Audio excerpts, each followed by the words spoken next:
பிராமண வர்ணத்திலும் பெண்கள் உண்டு, பிராமண பெண்கள். சத்திரிய வர்ணத்திலும் பெண்கள் உண்டு, சத்திரிய பெண்கள். வைசிய வர்ணத்திலும் பெண்கள் உண்டு, வைசியா பெண்கள். சூத்திர வர்ணத்திலும் பெண்கள் உண்டு, சூத்திர பெண்கள். ஆனால் மனுஸ்மிருதியின்படி பிராமண பெண்களும் சத்திரிய பெண்களும் வைசிய பெண்களும் சூத்திர பெண்கள் தான். ஆக பிராமண பெண்கள் அந்த பாகுபாடுகளில் இருந்து விதிவிலக்காக இருக்கிறார்கள் என்று சொல்ல முடியாது. அப்படி இல்லை. அனைத்து பெண்களுமே, மேலிருந்து கீழ் வரையில் அனைத்து பெண்களுமே, இது கிடைமட்டத்தில் சூத்ரா, வைசியா, சத்ரியா, பிராமணா என்பது கிடைமட்ட கோடு, ஹரிசான்டல். இது வெர்டிக்கல், செங்குத்தாக மேலிருந்து கீழ் வரையில். மேலே இருக்கிற பிராமண பெண்கள், அடுத்து இருக்கிற சத்திரிய பெண்கள், அதற்கடுத்து இருக்கிற வைசியா பெண்கள், அதற்கடுத்து இருக்கிற சூத்ரா பெண்கள், அனைவருமே சூத்திரர்கள் தான். பெண்கள் மட்டுமே போராடி பெண் விடுதலை பெற முடியாது. ஆனால் பெண் போராடாமல் பெண் விடுதலை கிடையாது. பாட்டாளி வர்க்கம் மட்டுமே போராடி பாட்டாளி வர்க்க விடுதலையை வென்றெடுத்து விட முடியாது. ஆனால் பாட்டாளி வர்க்கம் அமைப்பாக திரளாமல், அவர்கள் போராடாமல் பாட்டாளி வர்க்கத்தின் விடுதலையை வென்றெடுக்க முடியாது. தலித்துகள் மட்டுமே போராடி சாதியை ஒழித்து விட முடியாது. ஆனால் தலித்துகள் ஒரு சக்தியாக அணி திரளாமல் போராட முடியாது.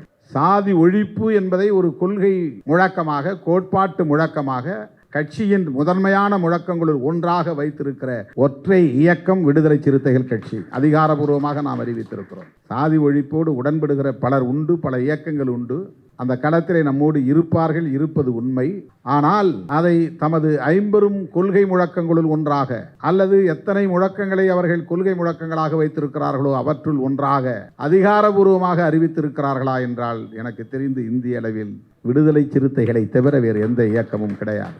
இதே நான் இருந்த இடத்தில் யாராவது ஒரு நடிகர் இருந்து இந்த 2.25 லட்சம் வாக்குகளை பெற்றிருந்தால் இவர்தான் அடுத்த தமிழ்நாட்டின் முதலமைச்சர் என்று அன்றைக்கு ஊடகங்கள் தூக்கி கொண்டாடி இருக்கு. ஆகா ஓஹோ என்று எழுதியிருப்பார்கள். நம்மை அப்போது யாரும் கண்டுகொள்ளவே இல்லை. அதை ஒரு பொருட்டாகவே எடுத்துக்கொள்ளவில்லை. அதை ஒரு விவாதமாக்கவில்லை. அதை ஆய்வுக்கு உட்படுத்தவில்லை. அதை கட்டுரையாக எழுதவில்லை.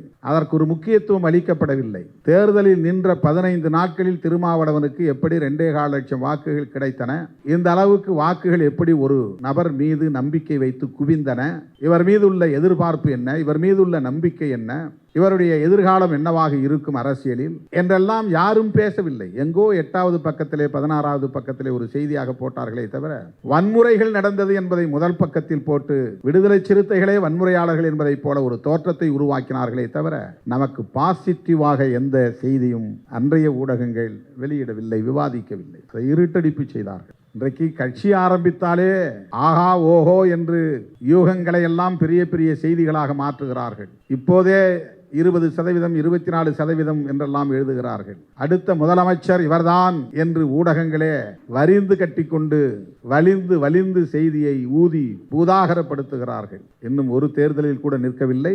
வாக்குகள் எவ்வளவு என்பது யாருக்கும் தெரியாது. ஆனாலும் இந்த சமூகமும் இந்த ஊடகமும் எத்தகைய அணுகுமுறைகளை கொண்டிருக்கின்றன என்பதை நீங்கள் புரிந்து கொள்ள வேண்டும். இப்படிப்பட்ட இந்த சமூகத்தில் தான் அங்குலம் அங்குலமாக போராடி போராடி போராடி போராடி இன்றைக்கு இந்த அங்கீகாரத்தை நாம் பெற்றிருக்கிறோம். மற்றவனெல்லாம் 100 மீட்டர் ஓடி பரிசு வாங்கி விடுவான். நாம் 10,000 மீட்டர் ஓடினால்தான் அந்த பரிசை வாங்க முடியும். அவன் 100 மீட்டர் ஓட்டப்பந்தயத்தில் பெறுகிற பரிசை விடாமல் இடைநில்லாமல் 10,000 மீட்டர் ஓடினால்தான் நம்மால் அந்த பரிசை பெற முடியும், அவன் பெற்ற பரிசை பெற முடியும். எல்லோரும் 8 மணி நேரம் தூங்குகிறார்கள் என்றால் நாம் ஒரு நாளைக்கு 3 மணி நேரம் தூங்கி, எல்லோரும் 1 மணி நேரம் பார்வையாளர்களை சந்திக்கிறார்கள் என்றால் நாம் ஒரு நாளைக்கு 20 மணி நேரம் பார்வையாளர்களை சந்தித்து, ஒரு மாதத்திற்கு சில 1000 கிலோமீட்டர் பயணம் செய்கிறார்கள் என்றால் நாம் பல 10,000 கிலோமீட்டர் பயணம் செய்து பல நெருக்கடிகளை சந்தித்து, கல்வீச்சு சந்தித்து, சொல்வீச்சு சந்தித்து, ரத்தம் சிந்தி, உயிர் இழந்து, ஆதாரம் இல்லாத அவதூறுகளை சுமந்து, அவமானங்களை சுமந்து, பொறுமையும் சகிப்புத்தன்மையும் அதீதமாக கொண்டு, எல்லா மன உளைச்சலையும் தாங்கிக் கொண்டு, அழுத்தங்களை தாங்கிக் கொண்டு அங்குலம் அங்குலமாக நாம் நகர்ந்து இந்த இடத்தை தொட்டிருக்கிறோம். கொடியேற்ற முடியவில்லை, பொதுக்கூட்டங்களை நடத்த முடியவில்லை என்றெல்லாம் பல்வேறு பகுதிகளில் இருந்து நமக்கு நாள்தோறும் செய்திகள் வந்த வண்ணம் உள்ளன. இவையெல்லாம் எப்போது தீரும் என்றால் இன்னும் நாம் வலிமை பெறுகிற போதுதான், வாக்கு வங்கி வலிமை பெறுகிற போதுதான், பானை சின்னம் நிலையான சின்னமாக மாறுகிற போதுதான். அனைத்துலக மகளிர் நாள் வாழ்த்துக்களை தெரிவித்துக் கொள்கிறேன். உழைக்கும் மகளிரை அமைப்பாக்குவதும் அரசியல் படுத்துவதும் இன்றியமையாத கடமை என்பதை இங்கே எடுத்துச் சொல்லி, பாலின சமத்துவத்தை வென்றெடுக்க உறுதியேற்றிருக்கிறோம். இன்று மாலை அர்ச்சுனை அவர்கள் சொன்னதைப் போல சென்னையில் மட்டுமில்லாமல் தமிழ்நாட்டில் பல பகுதிகளில் மகளிர் விடுதலை இயக்கத்தின் சார்பில் ஆங்காங்கே நிகழ்ச்சிகள், பொதுக்கூட்டங்கள் ஒருங்கிணைக்கப்பட்டு இருக்கின்றன. திட்டமிட்டவாறு இன்றைய நிகழ்ச்சிகளை நீங்கள் சிறப்பாக நடத்தி முடிக்க வேண்டும். மார்ச் 29ஆம் தேதி நடைபெறவிருக்கிற தேர்தல் அங்கீகார வெற்றி விழா நிகழ்ச்சியிலும் பெருந்திரளாக பங்கேற்க வேண்டும். இது ஒரு மாநில மாநாடாக நாம் ஒருங்கிணைக்கவில்லை. ஆனாலும் தமிழகம் தழுவிய அளவில் மகளிர் விடுதலை இயக்கத்தை சார்ந்த பொறுப்பாளர்களும் கட்சி கட்டமைப்பிலே பொறுப்பிலே இருக்கிற பெண்களும் தவறாமல் 29ஆம் தேதி நடைபெறவிருக்கிற தேர்தல் அங்கீகார வெற்றி விழாவில் பங்கேற்க வேண்டும். தேர்தல் அங்கீகாரம் குறித்து நற்சோனை இங்கே பேசினார். நாம் இந்த அங்கீகாரத்தை எப்போதே பெற்றிருக்க வேண்டும். கால் நூற்றாண்டுக்கு பிறகுதான் இந்த அங்கீகாரம் நமக்கு கிடைத்திருக்கிறது. அதற்காக நாம் பட்ட பாடு விவரிக்க முடியாது என்று இங்கே சுட்டிக்காட்டினார். அண்மையில் தருமபுரி மாவட்டம் கம்பையநல்லூரிலே நடைபெற்ற நிகழ்ச்சி ஒன்றில் நள்ளிரவு வேளையில் நான் இந்த அங்கீகாரம் தொடர்பாக பேசிய பேச்சினை கேட்டிருப்பீர்கள். விடுதலை சிறுத்தைகள் கட்சி ஒரு அரசியல் இயக்கமாக களத்தில் அடியெடுத்து வைத்து 25 ஆண்டுகள் ஆகின்றன என்றாலும் ஒரு சமூக பண்பாட்டு இயக்கமாக அதற்கு முன்னதாகவே 10 ஆண்டுகள் மக்களிடையே பணியாற்றிய இயக்கம்தான் விடுதலை சிறுத்தைகள் இயக்கம். சமூக பண்பாட்டு இயக்கமாக இருந்த காலத்திலும் இன்றைக்கு தேர்தல் களத்திலே நிற்கிற அரசியல் கட்சியாக இருக்கிற சூழலிலும் நாம் முன்வைக்கிற அரசியல் ஒரே அரசியல்தான். நம்முடைய கோட்பாடு ஒரே கோட்பாடு தான். 1990 தொடக்கங்களில், அந்த தொடக்க மாதங்களில் இந்த இயக்கத்திற்கான கொடியை நான் வரையறுக்கிற போது, வடிவமைக்கிற போது நீலம் சிவப்பு சரிபாதி மேலும் கீழும் என்று வரைந்து வடிவமைத்து அதன் நடுவிலே 5 முனைகளை கொண்ட நட்சத்திரம், அந்த நட்சத்திரத்தின் மையத்திலே பாயும் சிறுத்தை என்று சிறுத்தை முகம் பதித்த கொடியைத்தான் முதலில் அறிமுகப்படுத்தினோம். மேலே சரிபாதியாக நீல வண்ணமும் கீழே சரிபாதியாக சிவப்பு வண்ணமும் அதன் நடுவிலே 5 முனைகளை கொண்ட நட்சத்திரமும் இந்த நட்சத்திரத்தின் மையத்திலே பாயும் சிறுத்தையும் என்று வடிவமைத்து 1990 ஏப்ரல் 14 புரட்சியாளர் அம்பேத்கர் பிறந்த நாளில் மதுரை மாநகரம் புதூர் பேருந்து நிலையத்தில் சில 100 பேர் திரண்டிருக்கக்கூடிய நிகழ்ச்சி ஒன்றில் அந்த கொடியை ஏற்றி வைத்தேன். இன்று எமது இயக்க கொடி, நாளை நமது தேசிய கொடி என்று நான் அப்போது அறிவிப்பு செய்தேன்.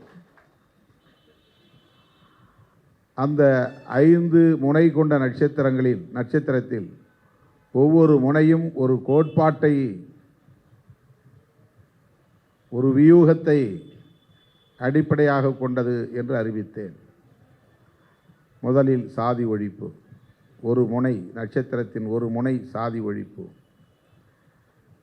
இன்னொரு முனை தமிழ் தேசியம், இன்னொரு முனை மகளிர் விடுதலை, அதாவது பெண் விடுதலை, இன்னொரு முனை பாட்டாளி வர்க்க விடுதலை. கடைசியான 5வது முனை ஏகாதிபத்திய எதிர்ப்பு அல்லது வல்லரசிய ஆதிக்க எதிர்ப்பு. இதுதான் நமது இயக்கத்தின் 5 பெரும் முழக்கங்கள் அல்லது கோட்பாடுகள் என்பதை அறிவித்து அந்த நட்சத்திரம் நமக்கான விடிவெள்ளி என்றும் அந்த பாயும் சிறுத்தை இந்த விடிவெள்ளி பூப்பதற்கு போராடும் ஒரு போராளி, சிறுத்தைதான் போராளி என்றும் அந்த கொடி விளக்கத்திலே நான் வரையறுத்து மக்களிடத்திலே வழங்கினேன். அந்த 5 பெரும் முழக்கங்களுள் மகளிர் விடுதலை என்பது ஒன்று. எமான்சிபேஷன் ஆஃப் விமன் என்று அப்போது அதை குறிப்பிட்டு சொன்னோம். எமான்சிபேஷன் என்றால் விடுதலை, ஆஃப் விமன் என்றால் பெண்களின் விடுதலை. பாட்டாளி வர்க்கமும் விடுதலை பெற்றாக வேண்டும். அந்த பாட்டாளி வர்க்கத்திற்குள்ளே பெண்களும் இருக்கிறார்கள் என்றாலும் கூட பெண்கள் தனியே அடையாளப்படுத்தப்பட்டு அரசியல்படுத்தப்பட்டு அமைப்பாக்க பெற வேண்டும் என்பதை இந்த இயக்கத்தை அறிமுகப்படுத்திய போதே, இயக்கத்தின் கொடியை அறிமுகப்படுத்திய போதே நாம் முன்வைத்திருக்கிறோம். திடுமென இதை நாம் பேசவில்லை. மகளிர் விடுதலை என்றால் யாரிடமிருந்து விடுதலை, ஏன் விடுதலை என்ற கேள்வி எழுவது இயல்பு. யாரிடமிருந்து விடுதலை? தனி நபரிடமிருந்தா என்றால் இல்லை. ஒரு குறிப்பிட்ட சாதியிடம் இருந்தா இல்லை. ஒரு குறிப்பிட்ட இனத்திடம் இருந்தா இல்லை. ஒரு குறிப்பிட்ட தேசத்திடம் இருந்தா இல்லை. இந்தியா விடுதலை பெற வேண்டும் என்றால் ஆங்கிலேய ஏகாதிபத்திய ஆதிக்கத்திலிருந்து விடுதலை பெற வேண்டும், பிரிட்டிஷ்காரனிடமிருந்து விடுதலை பெற வேண்டும் என்று நாம் சொல்லிவிடுகிறோம். அப்படி என்றால் பெண்கள் விடுதலை பெற வேண்டும் என்றால் எங்கிருந்து விடுதலை, எவரிடமிருந்து விடுதலை என்ற கேள்வி எழுகிற போது மிக இயல்பாக நமக்கு கிடைக்கிற விடை ஆண்களிடமிருந்து விடுதலை என்றுதான் பதில் சொல்வோம்.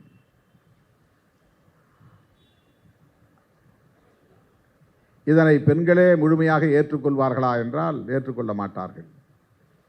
ஏனென்றால் ஆண்களால் அவர்களுக்கு பாதிப்புகள் இருக்கின்றன, கொடுமைகள் இருக்கின்றன என்பது உண்மைதான் என்றாலும் ஆண்களும் பெண்களும் சேர்ந்துதான் மனித குலம். ஆண்களும் பெண்களும் சேர்ந்துதான் குடும்பம். ஆணும் பெண்ணும் சேர்ந்துதான் வாழ்க்கை. அப்படி என்றால் விடுதலை என்பது யாரிடமிருந்து? விடுதலை என்பது ஆணாதிக்கம் என்கிற கருத்தியலில் இருந்து விடுதலை.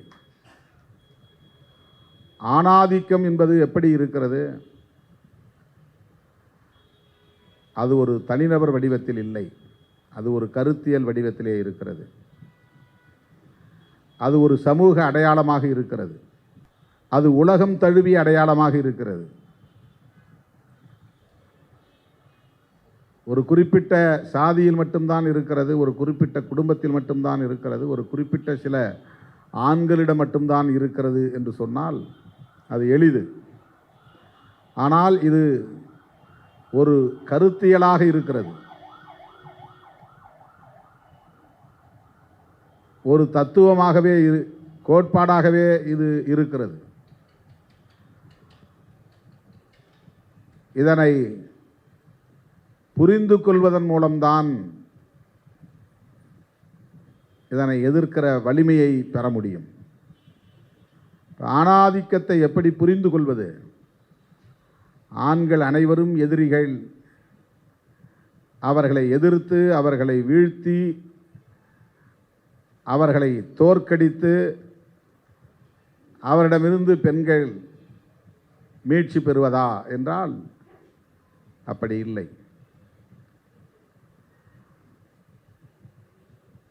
அப்படி புரிந்து கொண்டால் அதை வீழ்த்த முடியாது.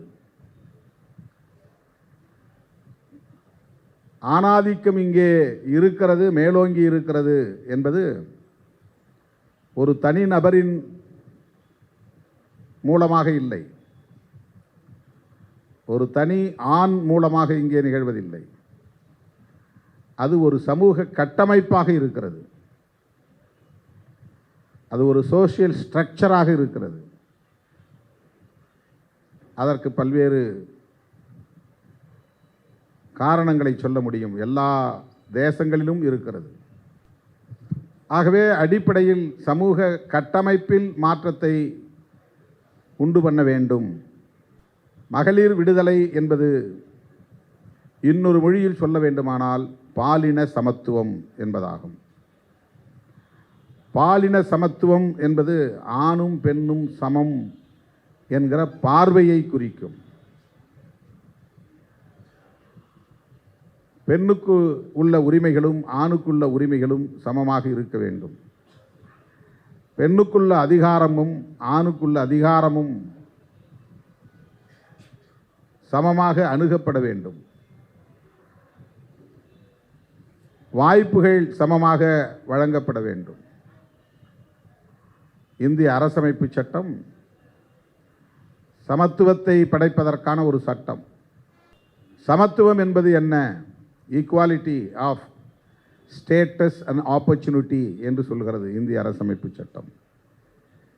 Status and opportunity. ஸ்டேட்டஸ் என்றால் என்ன? ஒருவரை எப்படி நாம் மதிக்கிறோம் என்பதுதான், எப்படி நடத்துகிறோம் என்பதுதான், எப்படி அவர்களை தகுதிப்படுத்துகிறோம் அல்லது அந்த தகுதியை மதிக்கிறோம் என்பதுதான். சமத்துவம் என்பது நான் பல மேடைகளில் சொல்லியிருக்கிறேன், எல்லோருக்கும் சமமான உணவை வழங்கிவிட முடியாது, சமமான வீடு கட்டி தந்துவிட முடியாது, சமமான நிலத்தை வழங்க முடியாது, சமமான பதவியை வழங்க முடியாது, சமமான உடையை வழங்க முடியாது, சமமான இடத்தில் எல்லோரையும் வாழ வைத்து விட முடியாது. இது அல்ல சமம் என்பது. எல்லோருக்கும் சமமான கல்வியை, ஒரே கல்வியை வழங்க முடியாது. அனைவரையும் சமமாக மதிப்பது, நடத்துவது என்பதுதான் முக்கியமானது. அதுதான் ஈக்குவாலிட்டி ஆஃப் ஸ்டேட்டஸ். அனைவருக்கும் சமமான வாய்ப்பை தருவது. அந்த வாய்ப்பிலே யார் என்ன வெற்றியை பெறுகிறார்கள் என்பது வேறு, அந்த வாய்ப்பை வழங்குவது. ஆகவேதான் கான்ஸ்டிடியூஷன் சொல்லுகிறது, ஈக்குவாலிட்டி என்பதை விவரிக்கிற இடத்திலே ஆஃப் ஸ்டேட்டஸ் அண்ட் ஆப்பர்ச்சுனிட்டி என்று சொல்கிறது. அதுதான் சமத்துவம். ஆக பெண் சமத்துவம் என்றால் என்ன? ஆணுக்கு ஒரு மரியாதை, பெண்ணுக்கு ஒரு மரியாதை என்றால் அங்கே டிஸ்கிரிமினேஷன் இன் ஸ்டேட்டஸ் என்று வந்து விடுகிறது, பாகுபாடு. ஒவ்வொருவரையும் பொருளாதார அடிப்படையிலே உயர்வாகவும் தாழ்வாகவும் ஆண்களுக்குள்ளேயே பார்க்கிற பார்வை இருக்கிறது. ஆணுக்கும் பெண்ணுக்கும் இடையிலே பாகுபாடு இருக்கிறது உண்மை. அப்படி என்றால் ஆண் அனைவரும் சமமாக நடத்தப்படுகிறார்களா என்றால் இல்லை. ஆண்களுக்குள்ளே சமத்துவம் இருக்கிறதா என்றால் கிடையாது. ஆணுக்கும் பெண்ணுக்கும் சமத்துவம் இல்லை என்பது எவ்வளவு உண்மையோ அதை போல ஆண்களுக்கு இடையிலேயும் சமத்துவம் இல்லை என்பதுதான் உண்மை. முதலாளி தொழிலாளி என்கிற பாகுபாடு இருக்கிறது. உயர்ந்தவன் தாழ்ந்தவன், உயர்ந்த சாதி தாழ்ந்த சாதி என்கிற பாகுபாடு ஆண்களுக்கு இடையிலேயே இருக்கிறது. பணக்காரன் ஏழை என்கிற அடிப்படையில் ஒருவனை மதிப்பது என்கிற பாகுபாடு இருக்கிறது. ஆகவே அனைத்து ஆண்களும் சமமாக மதிக்கப்படுகிறார்களா என்றால் இல்லை. பெண்ணோடு ஒப்பிடுகிற போது ஆண்கள் சமமாக மதிக்கப்படுகிறார்கள் என்கிற ஒரு தோற்றம் உண்டே தவிர ஆண்கள் அனைவருமே சமமாக நடத்தப்படுவதில்லை. ஒரு தேநீர் கடைக்கு போனால் சில ஆண்கள் பெஞ்சிலே பலகையிலே அமருகிறார்கள், சில ஆண்கள் தரையிலே அமருகிறார்கள், அமர்த்த வைக்கிறார்கள். ஆகவே சமத்துவம் அங்கேயும் இல்லை. ஆகவே சமத்துவம் என்பது ஸ்டேட்டஸ் அண்ட் ஆப்பர்ச்சுனிட்டி என்கிற இரண்டு தளங்களில் மதிப்பீடு செய்ய வேண்டிய ஒன்றாக இருக்கிறது. ஒருவனிடம் எவ்வளவு பணம் இருந்தாலும் இருந்துவிட்டு போகட்டும், ஒருவனிடம் பணமே இல்லை என்றாலும் இருந்துவிட்டு போகட்டும், ஆனால் இவனுக்கும் ஒரு ஓட்டு தான், அவனுக்கும் ஒரு ஓட்டு தான் என்பது சமத்துவம். இவனுடைய ஒரு ஓட்டுக்கு இருக்கிற மதிப்பும் இவனுக்கு இருக்கிற ஒரு ஓட்டு மதிப்பும் இரண்டும் ஒன்றுதான். அம்பானி போடுவதும் ஒரு ஓட்டு தான், நம்ம ஊர் அந்தோணி போடுவதும் ஒரு ஓட்டு தான். இரண்டு பேருக்கும் ஒரே மதிப்பு தான். இப்படித்தான் சமத்துவத்தை புரிந்து கொள்ள வேண்டும். ஆகவே பெண்களின் சமத்துவம் என்பது பெண்கள் அனைவரும் சமமாக நடத்தப்படுவதில்லை என்கிற குற்றச்சாட்டு இந்த சமூகத்தில் உண்டு. பெண்களுக்கு இடையிலே, பெண்கள் அனைவரும் ஒரே தொகுப்பு என்கிற போது பெண்களுக்கு இடையிலே சமத்துவம் உண்டா என்றால் இல்லை. ஆண்களுக்கு இடையிலே சமத்துவம் இல்லை என்பதைப் போல பெண்களுக்கு இடையிலே சமத்துவம் இல்லை. ஒரு குடும்பத்தில் மாமியார் ஆதிக்கம் செய்யக்கூடிய பெண்ணாக இருக்கிறார், மருமகள் அந்த ஆதிக்கத்திற்கு கட்டுப்படுகிற பெண்ணாக, சமத்துவம் இல்லாத பெண்ணாக இருக்கிறார். மாமியாருக்கு மருமகளுக்கும் உள்ள இடைவெளி இது, சமத்துவமற்ற இடைவெளி இது. உயர் சாதி பெண்கள், கீழ் சாதி பெண்கள் என்கிற உளவியல் பெண்களுக்குள்ளேயும் இருக்கிறது. அந்த பெண் உளவியலும் சமத்துவமற்றதாக இருக்கிறது. ஆகவே ஆண்தான் பெண்களுக்கு எதிரி என்று இல்லை, சமத்துவத்திற்கு எதிரான கருத்தியல் தான் பெண்களுக்கு எதிரி. சமத்துவத்தை மறுக்கிற கருத்தியலைத்தான் நாம் சனாதனம் என்று சொன்னோம். இந்தியாவை பொறுத்தவரையில் அதற்கு பெயர் சனாதனம். ஒவ்வொரு நாட்டிலும் வெவ்வேறு வடிவத்தில் இருக்கலாம், வெவ்வேறு அளவுகளில் இருக்கலாம். சனாதனத்தை இங்கே ஒரு கோட்பாடாக நிலைநிறுத்திவிட்ட நிலையில் இந்திய சமூக கட்டமைப்பு பிற தேசங்களில் இருப்பதை விடவும் மிக மோசமான பாலின பாகுபாட்டை கொண்டிருக்கிறது. சனாதனத்தை போற்றுகிற ஒரு நூல் மனுஸ்மிருதி. அந்த மனுஸ்மிருதி சொல்லுகிறது, மனித குலத்தை 4 வருணங்களாக பிரிக்கிறது. அந்த 4 வருணங்களில் ஒவ்வொரு வருணத்திலும் பெண்கள் உண்டு. பிராமண வருணத்திலும் பெண்கள் உண்டு, பிராமண பெண்கள். சத்திரிய வருணத்திலும் பெண்கள் உண்டு, சத்திரிய பெண்கள். வைசிய வர்ணத்திலும் பெண்கள் உண்டு, வைசியா பெண்கள். சூத்திர வர்ணத்திலும் பெண்கள் உண்டு, சூத்திர பெண்கள். ஆனால் மனுஸ்மிருதியின்படி பிராமண பெண்களும் சத்திரிய பெண்களும் வைசிய பெண்களும் சூத்திர பெண்கள் தான். ஆக பிராமண பெண்கள் அந்த பாகுபாடுகளில் இருந்து விதிவிலக்காக இருக்கிறார்கள் என்று சொல்ல முடியாது.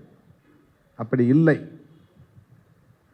அனைத்து பெண்களுமே, மேலிருந்து கீழ் வரையில் அனைத்து பெண்களுமே,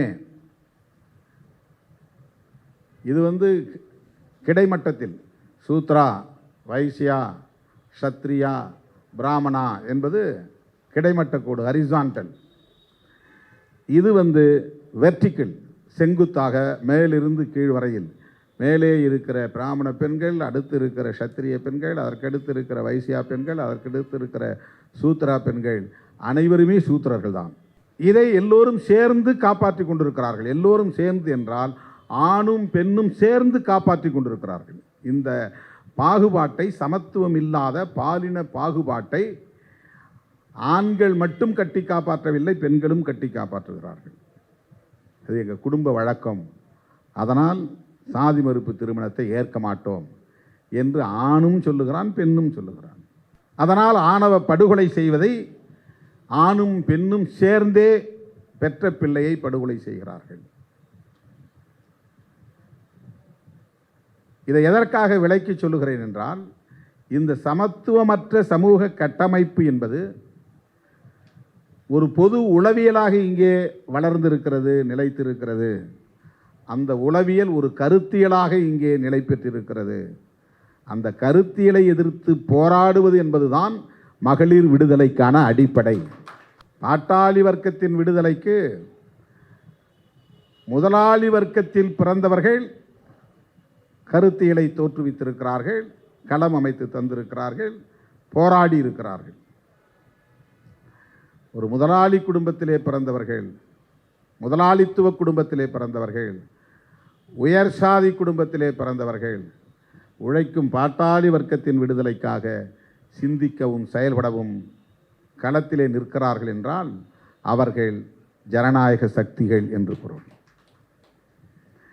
ஆக மகளிர் விடுதலைக்காக புரட்சியாளர் அம்பேத்கர் என்கிற ஆண் மகன், தந்தை பெரியார் என்கிற ஆண், மகாத்மா பூலே என்கிற ஆண், கௌதம புத்தர் என்கிற ஆண், இவர்கள் அனைவருமே பெண்கள் கல்வி பெற வேண்டும், அதிகாரம் பெற வேண்டும், சொத்துரிமை பெற வேண்டும் என்கிற கருத்தியலை முன்வைத்தவர்கள்.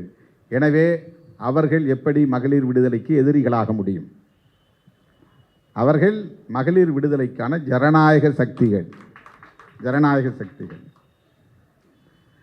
எனவே பகைவர்கள் யார் என்பதை தீர்மானிக்கிற போது நமக்கு ஒரு பார்வை தேவை. நட்பு சக்திகள், ஜனநாயக சக்திகள் யார் என்பதை தீர்மானிக்கிற போது நமக்கு ஒரு பார்வை தேவை. இந்த பார்வை தேவை என்று சொல்லுகிறோமே, அந்த தேவையை உருவாக்குகிற பணிக்கு பெயர் தான் அரசியல் படுத்துதல் என்று பெயர். பொலிட்டிசைசிங் த பீப்புள். அதை எடுத்து சொல்லி புரிய வைப்பது, அதை புரிந்து கொண்டு அதன் அடிப்படையில் இணைந்து செயல்படுவது. அந்த கருத்தோடு உடன்படுகிற ஆண்களும் பெண்ணியவாதிகளாக உள்வாங்க பெற்று அவர்களோடு இணைந்து களமாடுவது. அப்படியெல்லாம் நிகழ்ந்தால்தான் அடுத்த கட்டத்தை நோக்கி நகரும். பெண்கள் மட்டுமே போராடி பெண் விடுதலை பெற முடியாது. ஆனால் பெண் போராடாமல் பெண் விடுதலை கிடையாது. பாட்டாளி வர்க்கம் மட்டுமே போராடி பாட்டாளி வர்க்க விடுதலையை வென்றெடுத்து விட முடியாது. ஆனால் பாட்டாளி வர்க்கம் அமைப்பாக திரளாமல், அவர்கள் போராடாமல் பாட்டாளி வர்க்கத்தின் விடுதலையை வென்றெடுக்க முடியாது. தலித்துகள் மட்டுமே போராடி சாதியை ஒழித்து விட முடியாது.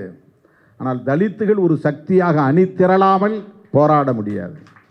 சாதி ஒழிப்பு என்பதை ஒரு கொள்கை முழக்கமாக, கோட்பாட்டு முழக்கமாக, கட்சியின் முதன்மையான முழக்கங்களுள் ஒன்றாக வைத்திருக்கிற ஒற்றை இயக்கம் விடுதலை சிறுத்தைகள் கட்சி. அதிகாரபூர்வமாக நாம் அறிவித்திருக்கிறோம். சாதி ஒழிப்போடு உடன்படுகிற பலர் உண்டு, பல இயக்கங்கள் உண்டு. அந்த களத்திலே நம்மோடு இருப்பார்கள், இருப்பது உண்மை. ஆனால் அதை தமது ஐம்பெரும் கொள்கை முழக்கங்களுள் ஒன்றாக, அல்லது எத்தனை முழக்கங்களை அவர்கள் கொள்கை முழக்கங்களாக வைத்திருக்கிறார்களோ அவற்றுள் ஒன்றாக அதிகாரபூர்வமாக அறிவித்திருக்கிறார்களா என்றால் எனக்கு தெரிந்து இந்திய அளவில் விடுதலை சிறுத்தைகளை தவிர வேறு எந்த இயக்கமும் கிடையாது. தோழர்களே, உலக மகளிர் நாள் கொண்டாடுவது என்பது பெண்களுக்கு வாழ்த்து சொல்லி கைகுலுக்குவதற்காக அல்ல, பெண்களை அமைப்பாக்கி அரசியல்படுத்துவதற்காக என்கிற புரிதலோடு நாம் இந்த களத்தில் கைகோர்த்து நிற்போம். வருகிற தேர்தல் அங்கீகார வெற்றி விழா மார்ச் 29ஆம் தேதி தமிழ்நாடு முழுவதும் பெண்கள் அணிதிரண்டு வர வேண்டும். ஏற்கனவே ஒரு மாநாட்டை பலரும் புருவத்தை உயர்த்தக்கூடிய வகையில், விழிகளை விரித்து பார்க்கக்கூடிய வகையில், வியந்து பார்க்கக்கூடிய வகையில் அணிதிரட்டினோம். வெற்றிகரமாக நடந்தேறியது. இது தலைமையின் சார்பில் நடத்தப்பட்டிருக்க வேண்டிய ஒரு விழா. எது? தேர்தல் அங்கீகார வெற்றி விழா. ஆனால் நான் தான் அதை பெரிதாக கொண்டாட வேண்டியதில்லை என்று சொல்லிவிட்டேன். மக்கள் நமக்கு இந்த அங்கீகாரத்தை தந்திருக்கிறார்கள். நமக்கு எதிராக எவ்வளவோ அவதூறுகள் இன்றும் பரப்பப்பட்டு வருகின்றன. விடுதலை சிறுத்தைகள் கட்சியோடு சேர்ந்தாலே நம்முடைய அணி தோற்று போகும் என்றெல்லாம் பிரச்சாரம் செய்தார்கள். 2001 திராவிட முன்னேற்றக் கழக அணி தோற்று போன போது ஒரு வார ஏட்டில் கொட்டை எழுத்தில் அட்டைப்பட கட்டுரை எழுதினார்கள். திமுக கூட்டணியில் திருமாவளவனும் கிருஷ்ணசாமியும் இருந்ததால் தான் பிற சமூக மக்கள் இந்த அணியை புறக்கணித்து விட்டார்கள் என்று தங்களின் கற்பனையை ஒரு உண்மை செய்தியைப் போல கட்டமைத்து வெளியிட்டார்கள். கலைஞரை நான் சந்தித்த போது அந்த வார ஏட்டை சுட்டிக்காட்டி இந்த கட்டுரையை படித்தீர்களா என்று கேட்டேன். என்ன எழுதியிருக்கிறார்கள் என்று கேட்டார். இந்த விவரத்தை சொன்னேன். அடுத்த நொடியில் அவர் சொன்ன பதில் என்ன தெரியுமா? கடலூர் மாவட்டத்திலே மொத்தம் 9 சட்டமன்ற தொகுதிகள். அந்த 9 சட்டமன்ற தொகுதியிலே 5 இடங்களில் நம்முடைய கூட்டணி வெற்றி பெற்றிருக்கிறது. திமுக விசிக கூட்டணி. அது எப்படி நிகழ்ந்தது என்று கேட்டார். கடலூர் மாவட்டத்தில் நீங்களும் வலுவாக இருக்கிறீர்கள் திமுகவோடு. அதனால்தான் திமுக விசிக இணைப்பு அங்கே வெற்றியை சாத்தியமாக்கி இருக்கிறது. பிற மாவட்டங்களிலும் உங்கள் கட்சியை வலுப்படுத்துங்கள் என்று சொன்னார். 2006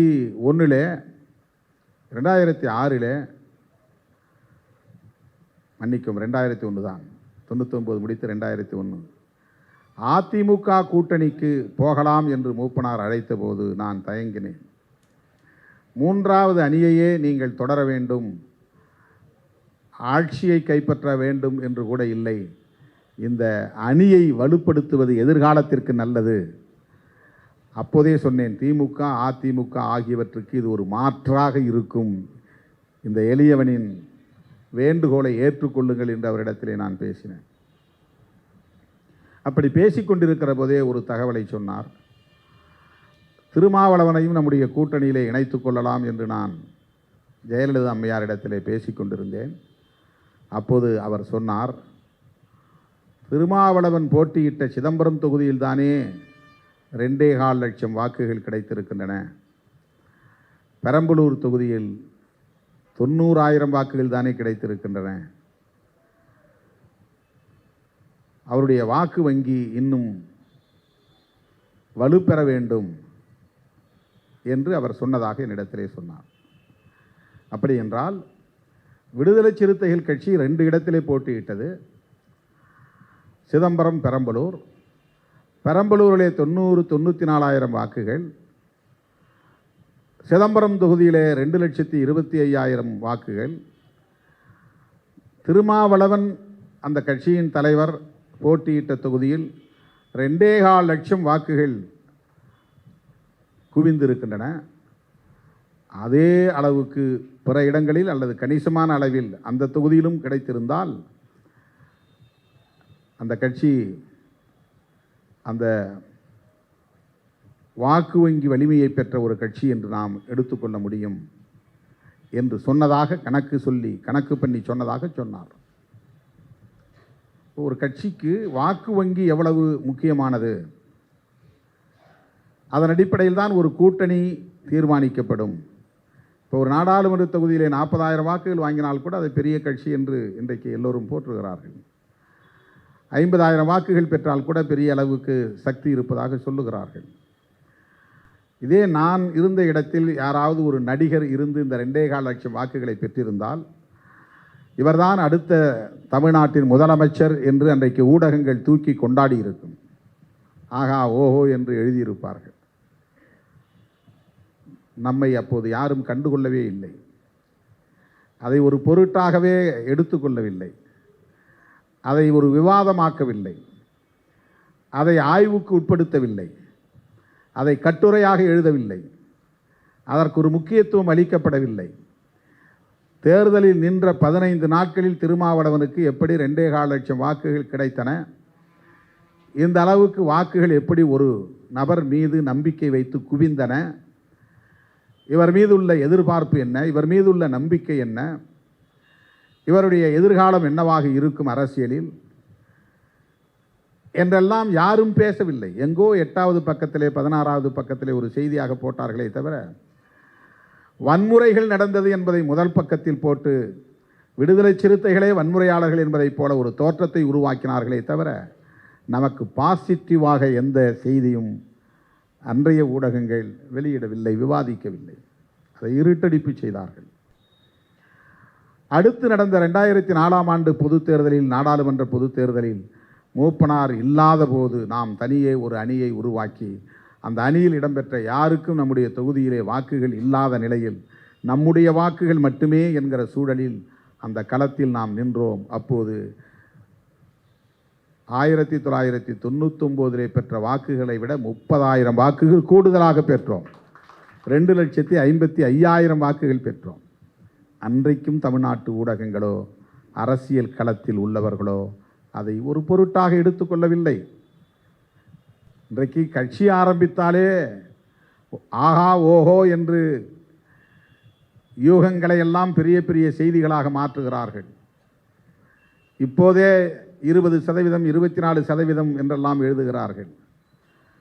அடுத்த முதலமைச்சர் இவர்தான் என்று ஊடகங்களே வரிந்து கட்டிக்கொண்டு வலிந்து செய்தியை ஊதி பூதாகரப்படுத்துகிறார்கள். இன்னும் ஒரு தேர்தலில் கூட நிற்கவில்லை. வாக்குகள் எவ்வளவு என்பது யாருக்கும் தெரியாது. ஆனாலும் இந்த சமூகமும் இந்த ஊடகமும் எத்தகைய அணுகுமுறைகளை கொண்டிருக்கின்றன என்பதை நீங்கள் புரிந்து கொள்ள வேண்டும். இப்படிப்பட்ட இந்த சமூகத்தில்தான் அங்குலம் அங்குலமாக போராடி போராடி போராடி போராடி இன்றைக்கு இந்த அங்கீகாரத்தை நாம் பெற்றிருக்கிறோம்.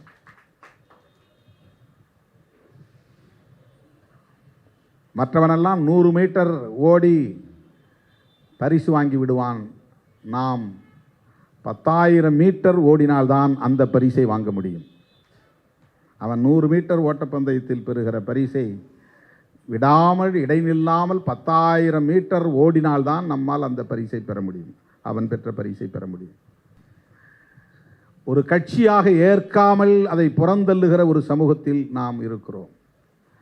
நமக்கு பின்னர் எத்தனை கட்சி தோன்றினாலும் அந்த கட்சியை முன்னால் எழுதி நம் கட்சியை பின்னால் எழுதுகிற உளவியல் கொண்டவர்களின் ஆதிக்கம் நிறைந்த இந்த சமூகத்தில் நாம் போராடி கொண்டிருக்கிறோம். எத்தனை பேர் அறிக்கை எழுதினாலும் நம்முடைய அறிக்கையை கடைசியாக போடுவது என்பதை ஒரு நிலைய விதியாக கொண்டிருக்கிற சமூக கட்டமைப்பில் நாம் போராடி கொண்டிருக்கிறோம். எந்த சீனியாரிட்டியும் அவர்களுக்கு கிடையாது. சமூக மதிப்பீடுகள் அவ்வாறு இருக்கின்றன. இந்த சமூகத்தில் நாம் நடத்தியிருக்கிற 1/4 நூற்றாண்டு போராட்டம் என்பது, எல்லோரும் 8 மணி நேரம் தூங்குகிறார்கள் என்றால் நாம் ஒரு நாளைக்கு 3 மணி நேரம் தூங்கி, எல்லோரும் 1 மணி நேரம் பார்வையாளர்களை சந்திக்கிறார்கள் என்றால் நாம் ஒரு நாளைக்கு 20 மணி நேரம் பார்வையாளர்களை சந்தித்து, ஒரு மாதத்திற்கு சில 1000 கிலோமீட்டர் பயணம் செய்கிறார்கள் என்றால் நாம் பல 10,000 கிலோமீட்டர் பயணம் செய்து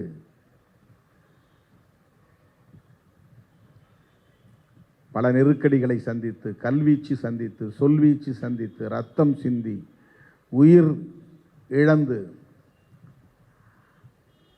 ஆதாரம் இல்லாத அவதூறுகளை சுமந்து, அவமானங்களை சுமந்து, பொறுமையும் சகிப்புத்தன்மையும் அதீதமாக கொண்டு, எல்லா மன உளைச்சலையும் தாங்கிக் கொண்டு, அழுத்தங்களை தாங்கிக் கொண்டு, அங்குலம் அங்குலமாக நாம் நகர்ந்து இந்த இடத்தை தொட்டிருக்கிறோம். எனவே இந்த அங்கீகாரம் என்பது கொண்டாடப்பட வேண்டிய ஒன்றுதான். ஆனாலும் நான் அதை பெரிதாக எடுத்துக்கொள்ளவில்லை. வேண்டாம், மகளிர் அணி கொண்டாடட்டும் என்று சொல்லிவிட்டேன். விழுப்புரத்திலாவது நடத்தியாக வேண்டும் என்று தோழர் ரவிக்குமார் அவர்கள் எடுத்துக்கொண்ட முன்முயற்சியின் விளைவாக வருகிற 16ஆம் தேதி அவர் அந்த தொகுதியிலே மக்களுக்கு நன்றி சொல்லக்கூடிய வகையில் தேர்தல் அங்கீகார வெற்றி விழா நிகழ்ச்சி ஒன்றை நடத்துகிறார். விழுப்புரத்திலே நடத்துவதால் சிதம்பரத்திலும் நடத்தியாக வேண்டும் என்கிற ஒரு கட்டாயம் எழுந்துள்ளது. எனவே இந்த தேர்தல் அங்கீகார வெற்றி விழா சிதம்பரத்திலும் விரைவில் நடைபெறும் என்பதை தெரிவித்துக் கொள்கிறேன். எனது அருமை தோழர்களே, பெண்கள் என் கையில் பானை சின்னத்தை தந்தார்கள். அந்த சின்னம் நிலையான சின்னமாக மாற வேண்டுமானால் நம்முடைய வாக்கு வங்கி வலிமை பெற வேண்டும். ஏன்னா ஒவ்வொரு தேர்தலிலும் தேர்தல் ஆணையம் வரையறுத்திருக்கிற விதிகளை நிறைவேற்றக்கூடிய வகையில் நாம் வாக்கு வங்கியை வலுப்படுத்த வேண்டும். அனைத்து தரப்பு மக்களின் நன்மதிப்பை பெற வேண்டும். தொடர்ந்து சட்டமன்றத்திலும் நாடாளுமன்றத்திலும் நாம் இடம்பெற்றாக வேண்டும். அப்படி ஒரு நிலை வந்தால்தான் நாம் நமக்கான அதிகார பகிர்வை வென்றெடுக்க முடியும். இன்னும் அதிகார வர்க்கத்தின் மூலம் நமக்கு இழைக்கப்படுகிற அநீதிகளில் இருந்து விடுபட முடியும். கொடியேற்ற முடியவில்லை, பொதுக்கூட்டங்களை நடத்த முடியவில்லை என்றெல்லாம் பல்வேறு பகுதிகளில் இருந்து நமக்கு நாள்தோறும் செய்திகள் வந்த வண்ணம் உள்ளன. இவையெல்லாம் எப்போது தீரும் என்றால் இன்னும் நாம் வலிமை பெறுகிற போதுதான், வாக்கு வங்கி வலிமை பெறுகிற போதுதான், பானை சின்னம் நிலையான சின்னமாக மாறுகிற போதுதான், அதை தக்க வைத்து கொள்ளக்கூடிய அளவுக்கான அரசியல் சக்தியாக வலிமை பெறுகிற போதுதான். இந்த வலிமையை பெறுவதற்கு மகளிரின் பங்கும் முக்கியமாக முதன்மையாக உள்ளது. ஊரெல்லாம் இதை எடுத்துச் சொல்ல வேண்டும், தெருவெல்லாம் எடுத்துச் சொல்ல வேண்டும், இல்லந்தோறும் எடுத்துச் சொல்ல வேண்டும். நம்முடைய கட்சி அகில இந்திய அளவிலே இன்றைக்கு உற்று கவனிக்கப்படுகிற ஒரு கட்சியாக கர்நாடகா, கேரளா, ஆந்திரா, மகாராஷ்டிரா, தெலுங்கானா போன்ற மாநிலங்களிலும் இன்றைக்கு அந்த மொழியை பேசக்கூடிய விளிம்பு நிலை மக்கள் ஏற்றுக்கொண்ட ஒரு கட்சியாக வளர்ந்து வருகிற சூழலில் தமிழ்நாட்டிலே நாம் அரசியல் சக்தியாக, வாக்கு வங்கி வலிமையுள்ள ஒரு இயக்கமாக உருப்பெற வேண்டும், பரிணாமம் பெற வேண்டும். அதற்கு மகளிரின் பங்கும் மகத்தானது என்பதை எடுத்துச் சொல்லி, மகளிருக்கு மட்டுமல்ல, மகளிரின் விடுதலைக்காக போராடுகிற அனைவருக்கும் இந்த நேரத்தில் நான் வாழ்த்துக்களை சொல்ல கடமைப்பட்டிருக்கிறேன். 22ஆம் தேதி வெளிச்சம் கலைக்குழு சார்பிலே இந்த அங்கீகார விழா நடைபெறுகிறது. சென்னையிலே ராஜரத்தினம் ஸ்டேடியத்தில் நடைபெற உள்ளது. முத்தமிழ் மன்றம் அந்த நிகழ்விலும் தோழர்கள் பங்கேற்க வேண்டும் என்று அழைப்பு விடுத்து, மகளிர் விடுதலை இயக்கத்தின் சார்பில் மார்ச் 29ஆம் தேதி நடைபெற உள்ள தேர்தல் அங்கீகார வெற்றி விழாவுக்கான விழாக்குழுவும் விரைவில் அறிவிக்கப்படும் என்பதை தெரிவித்து அனைவருக்கும் வாழ்த்துக்களை கூறி முடிக்கிறேன். நன்றி, வணக்கம்.